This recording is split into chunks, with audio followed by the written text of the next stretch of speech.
Right. Learning to trust the God I do not understand. How's that for a title? You know, if you've served God any length of time, you will come to the conclusion after a while that the things that He does is different at times than the way you would do things. But God has already told us that my ways are not your ways, nor do I always think the way you think. And we'll see that. You know, children mistaken their parents sometimes, and they think sometimes their parents don't have their best interests at heart because we won't let you do just whatever you want to do. There's a reason. Most parents are not really trying to curb your fun. They're trying to restrict your grief if you follow the path you're following. God is the same way. But as a parent, when we lose control of our children and you are determined to go your own way, you will have to listen and learn some hard lessons. I've sat both of my older boys down already. One is 24. Am I correct? 23. I'm getting at the age, I never know what these children are anymore. One is 23 and one is 20. And I says, if you will not listen to me, I says, life will teach you whatever it is that you need to learn. I says, but unlike your father, life will not be gentle with you. But it will teach you in ways you will not forget. I think the Bible says that children should learn to listen to their parents. Because I've already lived 20 years out ahead of my children. They think I'm an old fogey. Let me tell you something. I got in the same trouble that they get in. Just because they got cell phones and computers does not mean that my generation knows nothing. Because generation after generation is very little different from the generation that preceded it. We are all humans by nature and susceptible to the same things in life. We're going to preach out of Proverbs one day that talks about a wise son and daughter hearkens, listens to the voice of their father, because their father can save them a lot of grief. God tells us in Isaiah 55:8 through 9, I don't think the way you think. The way you work isn't the way I work. For as the sky soars high above the earth, so the way I work surpasses the way you work, and the way I think is beyond the way you think. God created us. God is like us, but yet on a higher level as a parent, and far advanced ahead of us. I want to use this morning as a backdrop for the message this morning. I was reading an article by a lady who shared a story. And I was so touched by the story that she shared that I thought, you know what? I want to preach on that this morning. I want to use her article as a backdrop for the message this morning. I'll be quoting some of her stories and some of her things I changed around to fit our setting. One quote of hers really stood out to me. The quote is simply this: tragedy in our life uncovers what we really believe about God. Isn't that something?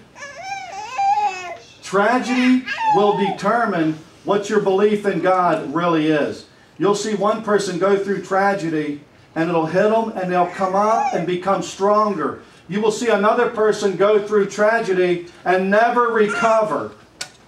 The difference is what rock are you standing on? What strong pillars are in your life to give you the ability to weather tragedies? I went through almost a year's time when I almost lost my own faith. I always served a God who always heard me and always listened. One day I realized I didn't think He was hearing me anymore. I lost 50 pounds. I become almost mentally incapable. I was a basket case. I should have went and got some of those old pictures. I looked like a walking dead man. I was so thin and gaunt from the loss of weight as I lost hope in life. But you know what I learned? God said it's time to teach Richard how to walk solo. It's time to teach him how to walk on his own 2 feet. how to know I'm in a storm, and yet when he don't see me, he'll still keep walking. It took me almost a year to learn that lesson. I almost died, literally, physically. My wife, Allison, sat on a chair. I remember one day when I realized I hit rock bottom, tears streaming down her face. She says, Way, my nickname was Way. She says, why don't you come back to us? Why don't you regain the strength that you had? Instead, you sit here day after day. Why? And she was crying for me to become what I used to be. You know what? When you have no hope, it's hard to walk. I loved my family, but I thought my God hated me. And that affected me as a religious person very, very deeply. But I did recover. And I still walk with God, and I'm proud to call Him my Papa, and I'm proud to brag on Him. But yet I have learned a reverence for Him. That in the midst of everything, God is still God. And His ways I always do not understand. But I have learned something. That in the end, God can always be trusted with my welfare. Job says, though He slay me and kill me, yet will I trust Him. That's an awesome testimony. That should give us hope, those of us who need some hope. Her story. Perhaps my friendship with Stephanie started with a bang because we were popular opposites.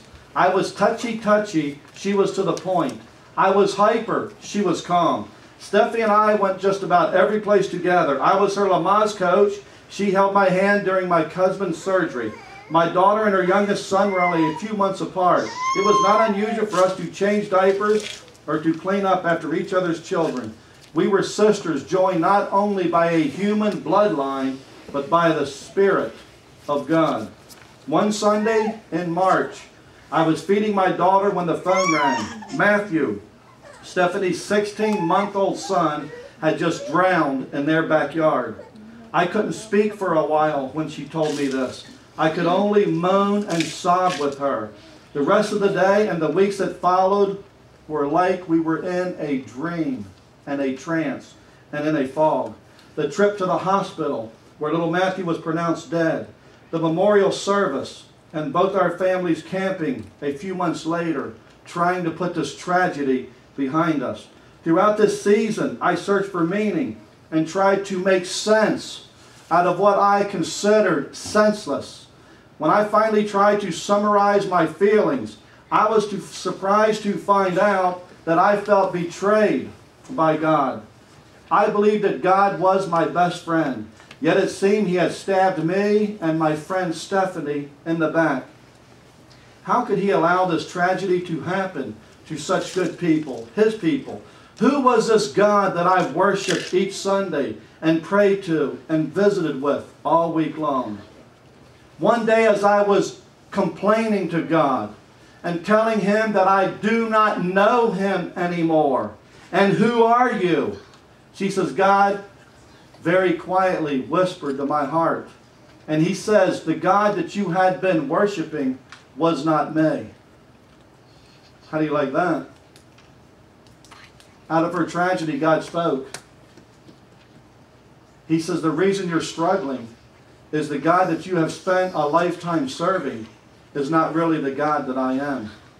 That brought me up short because I remembered a God like that. I remember telling Allie, I used to believe in Him, that He could be trusted. Now, and I said it quietly, I don't know if I can trust Him. God says, the God that you've been serving has not been me. She further went on to say, out of this tragedy, God began to teach me who He really was. And He was right. He was not the God that I had been serving.